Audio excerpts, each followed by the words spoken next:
નમસ્કાર વિદ્યાર્થી મિત્રો, ફરી વખત સ્વાગત છે આપ સૌનું અમારી દ્વારકેશ ઓનલાઈન ચેનલ ઉપર।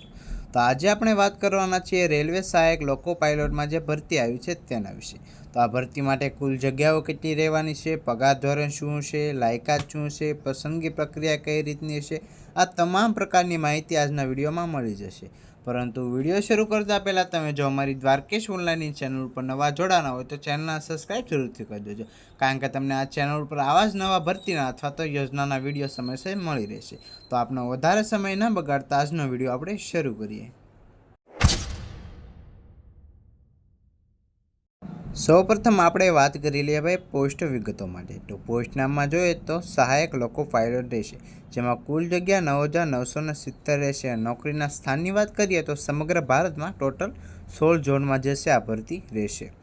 ટોટલ જગ્યા છે 9,970 રહેશે। ઝોન પ્રમાણે જોઈએ તો મધ્ય રેલવેમાં 376 જગ્યા, પૂર્વ મધ્ય રેલવેમાં 700 જગ્યા, પૂર્વ કોસ્ટલ રેલવેમાં 1461 જગ્યા, પૂર્વીય રેલવેમાં 867 જગ્યા, ઉત્તર મધ્ય રેલવેમાં 508 જગ્યા, ઉત્તર પૂર્વ રેલવે માટે 100 જગ્યા, ઉત્તર પૂર્વ સરહદી રેલવે માટે 125 જગ્યા, ઉત્તર રેલવે માટે 521 જગ્યા, ઉત્તર પશ્ચિમ રેલવે માટે 679 જગ્યા, દક્ષિણ મધ્ય રેલવે માટે 989 જેટલી જગ્યા રહેશે।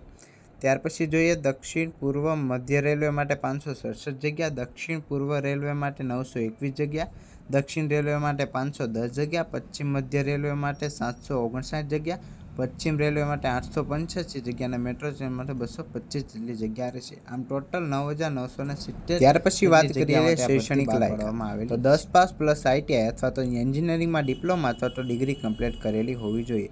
વયમર્યાદામાં વાત કરીએ તો 18 થી 30 વર્ષ વચ્ચેના યુવાનો એપ્લાય કરી શકે છે। પસંદગી પ્રક્રિયામાં જોઈએ તો કમ્પ્યુટર આધારિત કસોટી, શારીરિક કાર્યક્ષમતા કસોટી, દસ્તાવેજ ચકાસણી, ત્યારબાદ મેડિકલ ચેકઅપ એટલે કે તબીબી તપાસ રહેશે। ત્યાર પછી વાત કરીએ પગાર ધોરણની, તે 19,900થી જે છે પગાર ધોરણ શરૂ થઈ શકે છે।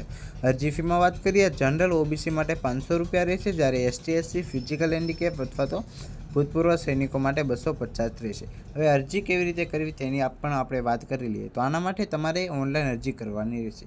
પગલાં પણ તમને આપ્યા છે। સૌપ્રથમ તમારે બધું વાંચી ફોર્મ ફિલ કરીને પછી જે છે આના માટે એપ્લાય કરવાનું રહેશે।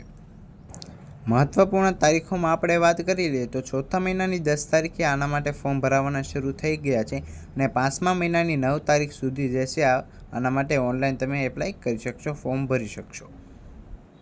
ત્યાર પછી આપણે વાત કરીએ એપ્લાય કઈ રીતે કરવું, તો એપ્લાય કરવા તમારે આવી જવાનું છે rrbapply.government.in ની મેઇન સાઇટ ઉપર। ત્યાં તમને સાઇડમાં રેડ કલરનું બટન આપેલું છે એપ્લાય, ત્યાંથી તમે ટિક માર્ક કરશો। જેવું ત્યાંથી તમે એપ્લાય કરો છો તો રજિસ્ટ્રેશન ઓપ્શન આવશે। જો તમે ઓલરેડી રજિસ્ટ્રેશન કરેલું હોય તો અહીંયા સાઇડમાં તમને આપેલું છે લોગિન યર, ત્યાંથી તમે લોકો જે છે ડાયરેક્ટ લોગિન પણ કરી શકો। તમે જો પહેલાં ફોર્મ ભર્યું હોય તો ત્યાંથી તમે લોગિન કરશો, તમારા સામે કંઈક આવું આવશે, લોગિન વિથ આધાર અથવા લોગિન વિથ આરઆરબી એકાઉન્ટ। તો નોર્મલી તમે આધાર કાર્ડ નંબરથી લોગિન કરી શકો છો અને આરઆરબી એકાઉન્ટ એટલે કે મોબાઈલ નંબર અથવા તો ઈમેલ આઈડીથી પણ તમે લોકો એપ્લાય કરી શકો છો। તો અહીંયા એક્ઝામ્પલ તરીકે આપણે પસંદ કરીએ લોગિન વિથ આરઆર એકાઉન્ટ। તો અહીંયા જે છે તમારો મોબાઈલ નંબર અથવા ઈમેલ આઈડીને તમારો પાસવર્ડ નાખીને જે છે તમે લોગિન કરી શકો છો અને તમારું ફોર્મ ભરી શકો છો।